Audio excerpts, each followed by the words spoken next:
This podcast is brought to you by the Clare and Gilbert Valleys Council. Welcome to 2024 and another round of Clare Valley Podcast episodes to keep you informed on council news and issues in the Clare and Gilbert Valleys region. I'm your host, Annabelle Homer, and I'm glad to be back behind the mic again this year.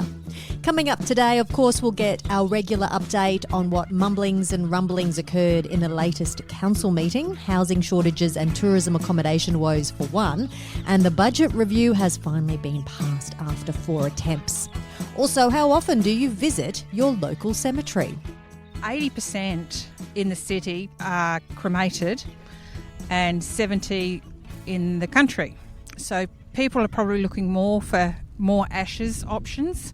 I guess with all this talk about cemeteries and death, I presume that you would have thought about it for yourself, considering you're surrounded by it all the time. Have you got a plan, Karen? I do have a plot. Oh, you've got a plot already? I do. Today we're going behind the scenes of the local Clare cemetery. What's the process when you want to cremate or bury a loved one? We'll get all the details from Council Cemetery Administrator Karen Pfitzner. But first, let's get the latest from Council headquarters with CEO Dr. Helen McDonald.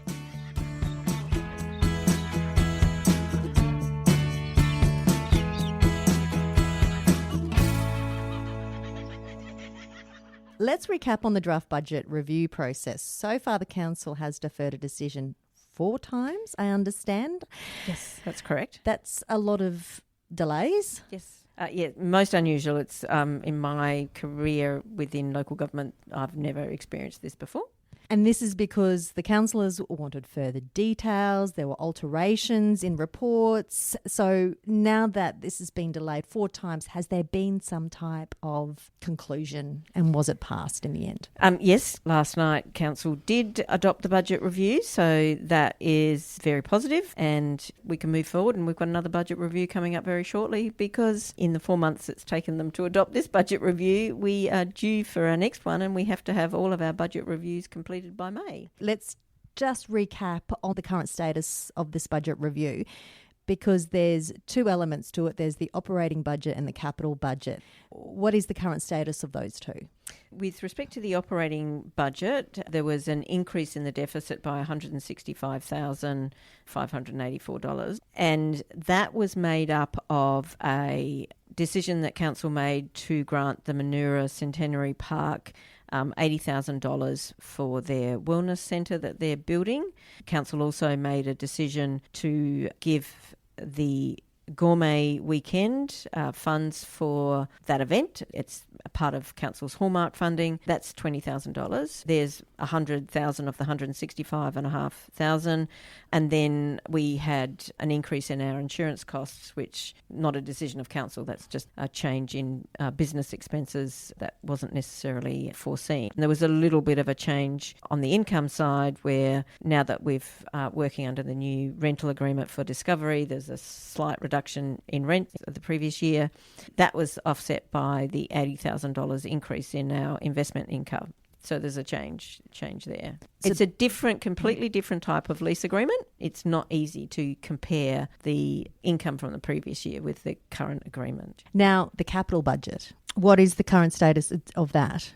There were changes. Part of it was made up of carryovers from the previous year's budget that can be invoices that weren't received. So if we get invoices after the close of the books, then they have to be shown. Sometimes there's work that hasn't been completed, so it's carried over and finished. And often that is hard to gauge. There was a change in carry forwards to the total of $416,000. And we also had to add in some carryovers from prior years for funding that or work we do as part of funding we get under the local roads and community infrastructure funding project, which is state and federal government funding. What part of this whole process did Council battle with? There was an error that was generated by administration. We put up for a budget review some costing for some roadworks that we ended up taking out because the information we provided was incorrect. So that was, let's say, a distraction from the first meeting, which was then corrected. The area that's taken the most amount of time really has been the change in costings for the resheets and renewal program. And a lot of that is just changing in the cost of materials, change in volumes, the width of the road, the information that we have in the program we use was incorrect. We had to get more material because the road was actually wider than it had been recorded. Council wanted an explanation for all of these, must be 30 or 40 roads, also increases in fuel prices, all range of manner. That process took quite some time to understand what council actually wanted. With all the detail provided, there was an increase of 21,000. That was it. And overall, the changes to the capital budget are 433,000. Most of that comes from the carryovers from the previous year. SCOSA recently reviewed the finances of the Clare and Gilbert Valleys Council, and a report is due out in the next few months. This will provide the public with an independent view where council is sitting financially. Moving on to gifting of the Auburn Library to the Auburn Community Development Committee. In May, Council supported the gifting of the Auburn Library building to the ACDC, subject to broader consultation. Now, this was carried out and Council has revoked the community land status in December after receiving approval from the Minister. It sounded like you and the Mayor just had to sign the dotted line, I understand, and did this go ahead?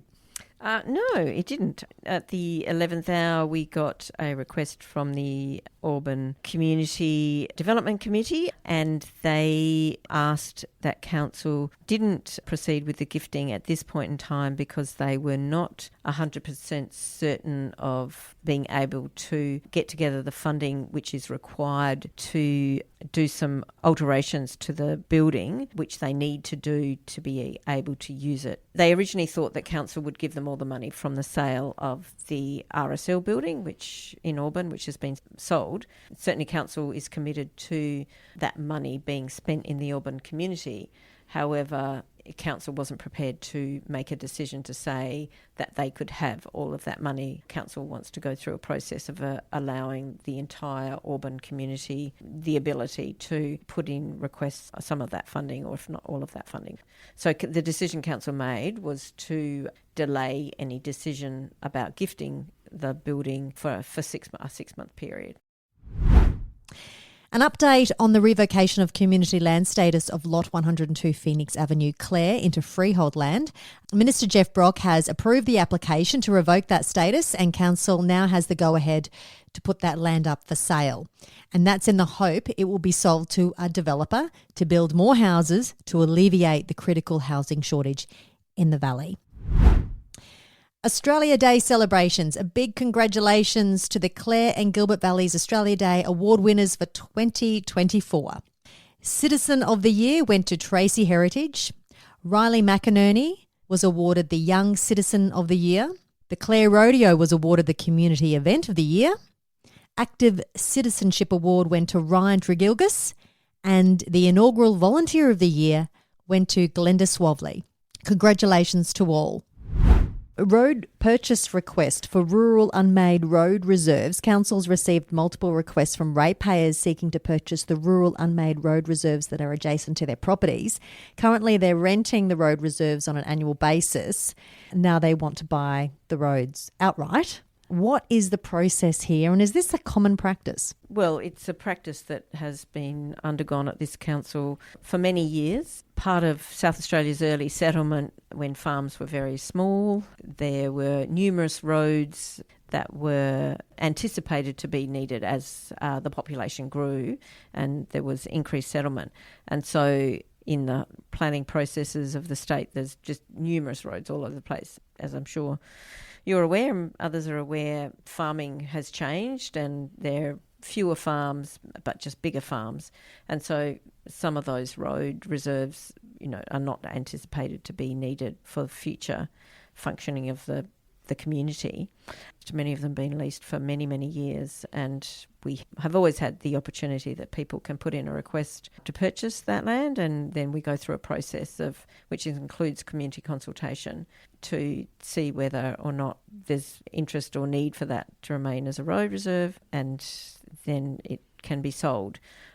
Again, because it's a change of title, it's a very long process because it requires ministerial approval and title changes, surveying. In terms of time, it just takes quite a lot of time to go through all the steps. Not every single road that was put up was actually agreed to be sold. Council actually, first time ever, removed some of the roads. So they said, no, straight up, we're not selling that. What was the reasons behind that? One was about the Wine and Wilderness Trail. They were concerned that the land could be sold and the permission that people have to use the area might be withdrawn. They have automatic right. A public road, you can't exclude anybody from it, even if it's leased. Or somebody has a permit to use it. The other one was, first of all, it was about fire access, but the other one was people actually do use it. Now, let's take a look at the Discovery Caravan Park update. Many members of the public used the brand new water park over the summer holidays. Has council received any feedback in regards to the water park? I understand that there has been some complaints about the water park, not in terms of what it is, but in terms of people having to pay to use it at particular times, particularly when Discovery had communicated on numerous occasions to council. They had also done it in the media, both locally and in the advertiser, and also as part of a survey they undertook that access to the water park would be free. And then when people turned up and on particular days and they had to pay. So I'm not sure what the number of people are that were upset by this, but certainly were people that were upset to the point of calling councillors. And I've had some discussions with Discovery, and I think part of the issue is the fact that Discovery have had numerous changes in their middle management, and decisions were made which were in a context of being completely unaware of what their CEO had promised to the community. Although it's not in their lease, they're perfectly at liberty to charge for entry because there isn't anything in the lease that says you will give the community free access. That was a discussion that was held with the councillors in the development of the lease. So if that's what Discovery want to do, then they can do it. Council's not in charge of how they charge for the use of their facilities. That's their responsibility. Although, as I have said before, it's a little disingenuous to whack a charge on when you've communicated through the media, etc., that it would be free access and that they provide free access to their water parks at the Barossa Valley and at Moota. So I'm not sure why this needs to be treated differently. During January, the public could use the water park without being charged from Monday to Thursday from 12 to 4. We have recently received confirmation that this system will be ongoing, but also the water park will be open to the public for free on Sundays as well from 10 till 6. A motion without notice was brought up by Councillor Bartholomeaus about the shortage of housing in the Clare Valley that continues to worsen. He's received anecdotal information stating that approximately 50% of the Clare Valley's tourism accommodation has been turned into long-term or short-term rental accommodation as a result of the booming worker population from the wind farm development in Goyder and the battery development in Blyth. We have reported in the past about the lack of rental accommodation in the valley, with many businesses struggling to find places for their employees to live. Now, this shortage is having an adverse effect on tourism. Council has requested a report to be written by Regional Development Australia to confirm this anecdotal information. I think we've known for a long time, it's just got worse, that there's a shortage of housing for rental. So we've known that. The probably more recent thing that's happened is the loss of tourism accommodation. And I know that's a fact, and I know it's concerning to the tourism industry because they're losing visitation. So people are coming and they want to stay an extra night. They can't because they can't find anywhere to stay. It's deeply concerning to, for example, the Gourmet event because that's when you want people to stay. And if there's not accommodation, then how successful will that event be?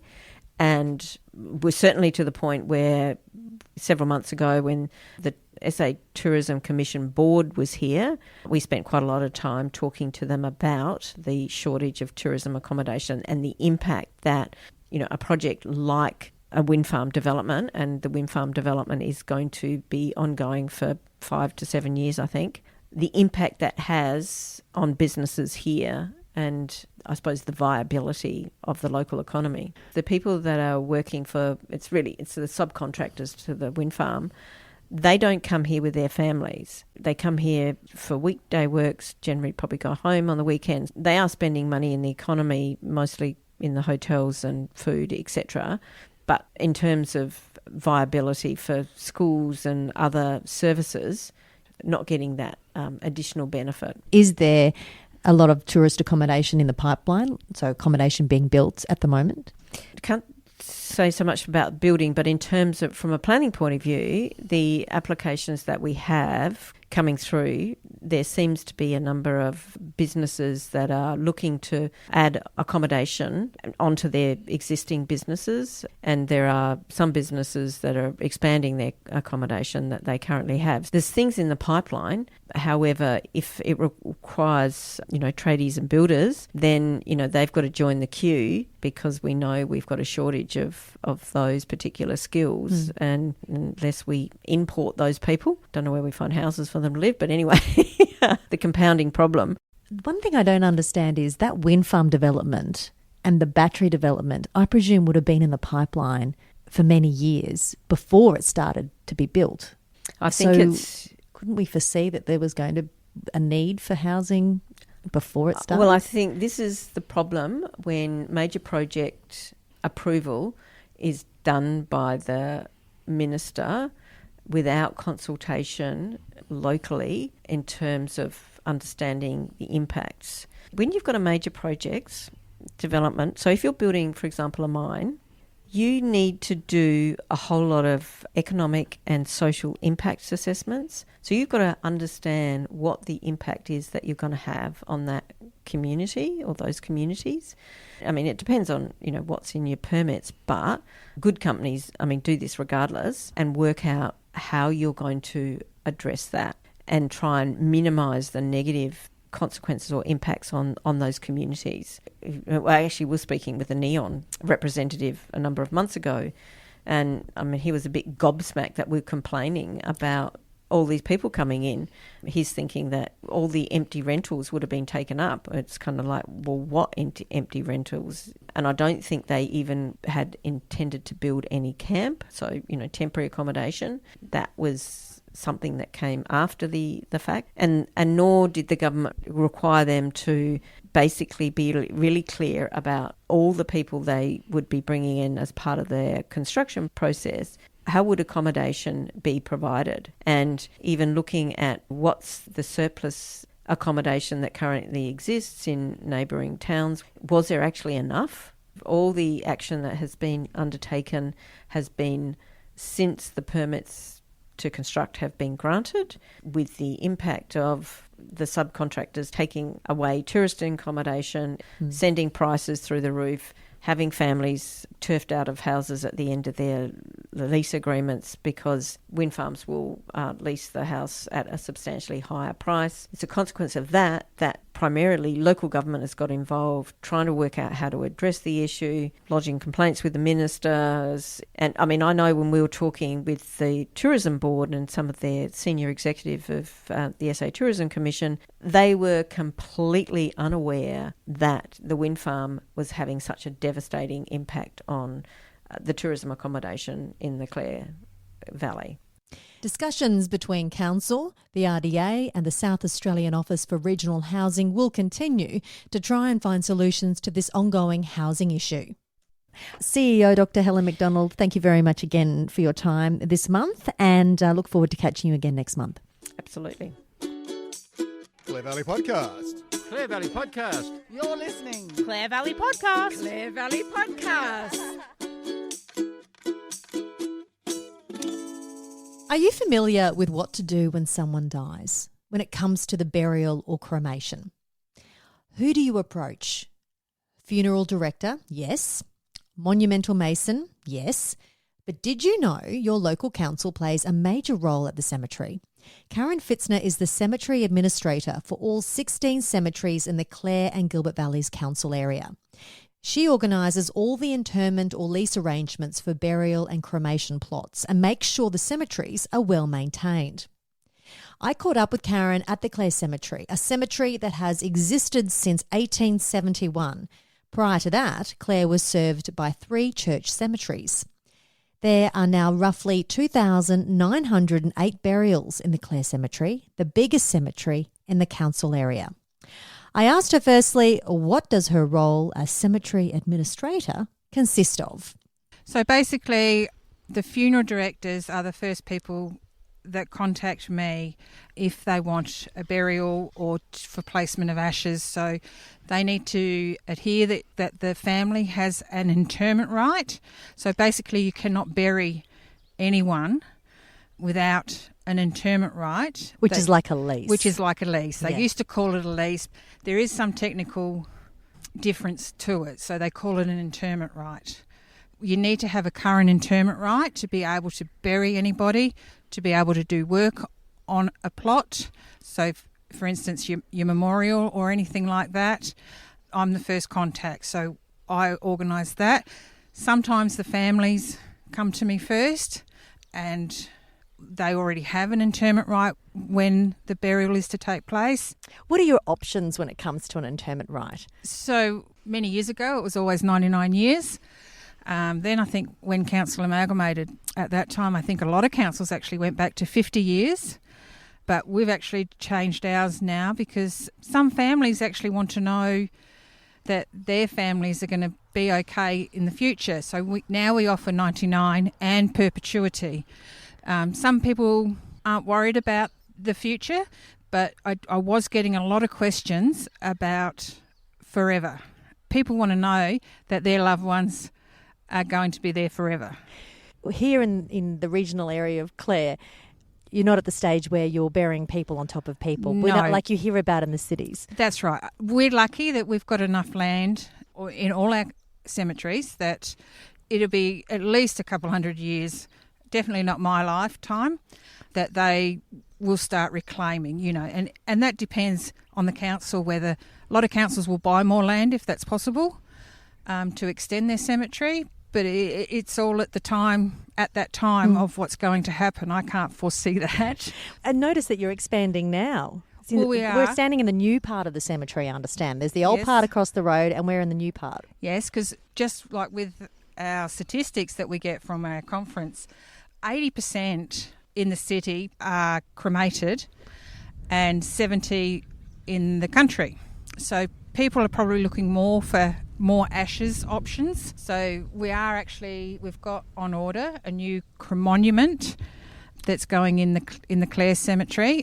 So it's a 10 by 10 by 10 by 10, so 40 ashes. Lots of ashes can go in there. You can have two together. So if you want a plaque for a joint one, you can do that. And it's going to have a nice garden in the middle.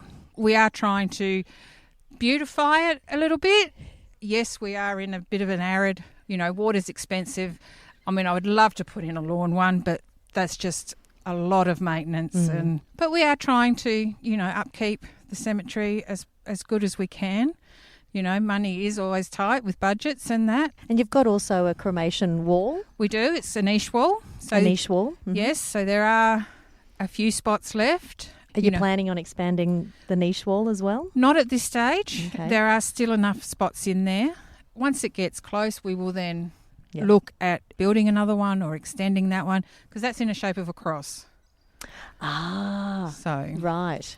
So the most popular option at the moment is more the cremonuments. Cremonuments. It's a really tricky one to get your tongue around. Yeah. You said that 70% of people are cremated in the country, yes, opposed to 80% in the cities. Mm-hmm. But I did notice in the last financial year figures that the grave digging costs have gone up quite significantly. Yes, it is an expensive exercise. So unfortunately that happens at the time. People can do a pre-need for their interment right. Sometimes they will do a pre-need headstone. They'll go and see a monumental mason and get that organised. But unfortunately digging is at the time. So a lot of people did pass away in the last financial year. Yes, we did have more. Like last year we had a fortnight where I had 5 burials and the numbers were increasing. But just in the last 2 months, we've only got the one, which is happening on Wednesday. It's something that's very unpredictable. How much does it actually cost to bury or to bury somebody's ashes or bury a body here at the cemetery? So, unfortunately, dying is not a cheap thing. Your interment right for a cremonument is $900 for 99 years, $1,800 for perpetuity. So we'll just do the cremonument at this stage, and then you can go to a monumental mason to do the plaque.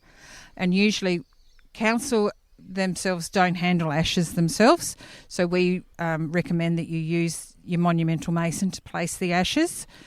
And all we ask is for a notification of placement of ashes, because it is an actual burial, so that we can record that for future generations down the track. All right, we're walking through the older part of the cemetery across the road. Why is it that we don't have these magnificent headstones anymore, like the big structural ones with the cross? Comes down to the cost? Is that what it is? The cost is, the cost. Down in Adelaide, families will have mausoleums, and when I looked at that at one of the conferences, they were up to $1 million for just that. You know, they talk about the children get upset when the parents put all their money into their burial because they're losing their inheritance. Some groups, they think death is very prestigious, and that's what they want. As I said, death is still an individual thing, and it's up to the individual to what they want. So you're not going to have $1 million headstone on yours? No, definitely not. I've got to have the $1 million first. Looking at cemeteries generally across the board in the regions, where does Clare sit in regards to the scale? Clare is our largest cemetery, for sure. Auburn is getting up there because they have a lot of old burials, so there are a lot of unmarked graves in Auburn. Mintero is another one that has a lot of unmarked graves. Riverton is another large cemetery, Saddleworth, and then the others are just, they slowly decrease in size, like there's Watervale, there's Tarlee, Stockport. So we have 16 all up, which they're all listed on our website. And when it comes to unmarked graves, you were telling me that in West Terrace at the cemetery there, how many unmarked graves are there? There's 50,000 unmarked graves in the West Terrace Cemetery in Adelaide. So there's 68 acres of graves, but 50,000 unknown graves. Oh, wow, and that is during the 1800s, I presume. Yes. Most of them would have been. Yeah. And that would be the same here? Pretty much, yeah, yes. The late 1800s, yes. How do you know they're unmarked? Because they don't have a headstone. You can get, it's called ground penetrating radar. You can get your cemeteries done for that. We've had Auburn and Mintero done. So we do have maps of that, but you don't know who's in there. It's all to do with the soil being disturbed. Okay. Is how they can decipher whether there's a burial there or not. I mentioned earlier that you've got the oldest part of the cemetery and you've got the new part of the cemetery. But if you've got family in the old part and you wish to be buried or your ashes to be with your family, you can still do so. Well, yes, depending on the circumstances, on what depth they were buried at, because usually a double depth. The first one is 7 feet where the first one is buried, and then the next one is 6 feet. So as long as the first person was buried at the deeper depth, then there's not an issue. So, and yes, you can always put ashes in as long as your interment rite is current. And with interment rites, it does get tricky because it could be, say my dad took out his interment rite. I'll use my dad as an excuse. Then you cannot have an interment rite in an estate. An interment rite has to be in an actual person. So then we have to do a transfer of interment rite, which either needs to be the executor of the will or it's the oldest living descendant. It does get very tricky. Golly. I guess with all this talk about cemeteries and death, I presume that you would have thought about it for yourself, considering you're surrounded by it all the time. Have you got a plan, Karen? I do have a plot. Oh, you've got a plot already? I do. do. You marked it out in the best spot? Mine's in Riverton where my ex-husband is, so I'll be moving that to a different cemetery. Oh, okay. Yeah. And you can move, so if you've got an interment rite in one, we can transfer it to another cemetery in our area, in our council. Oh, so what happens if, say, I'm from Queensland, a lot of my ancestors are buried up in Rockhampton, for example. But if I, say, wanted to move my mum or my dad down to a different council area, can that be done? Very expensively, because that's an exhumation if you wanted to move the body. So if it's ashes, though? Ashes, I think you can, and that would depend on the cemetery authority. So you'd have to go through them and that. But yes, we actually do get people that come contact us that have had burials in town, and they just want to move the headstone to either a family plot in one of the cemeteries or to a new plot. Do you hear of people moving bodies? No. Oh, I was going to say, that would be tricky. No, because that's exhumation and you have to get the Attorney General approval to do that. We do have a couple of memorial plots that aren't as expensive. So we have one in Mintero and there's one being built in Rhinee. So if people want to move their headstones from a town cemetery, you know, where their interment right has expired, they can do that.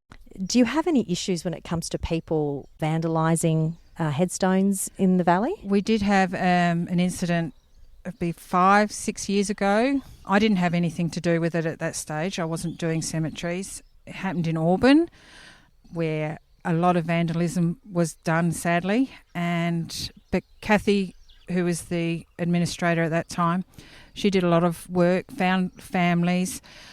Luckily, they got some money from Jeff Brock to help the families repair the graves there. Well, Karen, I just wanted to say thank you so much for sharing everything there is to know about cemeteries. Yes, there's always something to learn. Oh, I've found it fascinating. And as I said, there's lots of history steeped in a cemetery. There certainly is. I'm looking forward to going around and seeing who is laid to rest here in this cemetery. I've noticed that there's probably some historic winemakers here. Definitely there would be. Most of the information is on our website. Mm-hmm. You know, I do go around and take photos of all the headstones. I'm halfway through. I'm doing a new program as well for cemeteries that I'm uploading photos and information that you can actually, when you go to it, you can find somebody and it'll actually show you on the map where it is. So on our website. On the map as in on the cemetery map? Yes, and it'll show you exactly where the headstone is. We've had drone imagery taken of our cemeteries. This was 12 months and I've probably got half the cemeteries done, but in saying that, I've got all the big ones done. It's just a lot of the little ones I've got to do now. Speaking of technology, after going to your conference recently, the cemetery conference, which to be honest, I'm quite fascinated that there was a cemetery conference in the first place. Was there a lot of talk about what some of those big cemeteries in the cities were doing in relation to technology? Oh, well, they probably are right up with it. Like one is a small thing, which I will look at trying to implement probably in the next budget, is QR codes, so that put a QR code in front of the gate and people who can go to that cemetery and then use their smartphone and it'll take you to that website and you can search the people in there and locate them exactly where they are. Karen Pfitzner, Cemetery Administrator with the Clare and Gilbert Valleys Council. And there you have it. There are QR codes for everything these days. Thank you, Karen, for your time.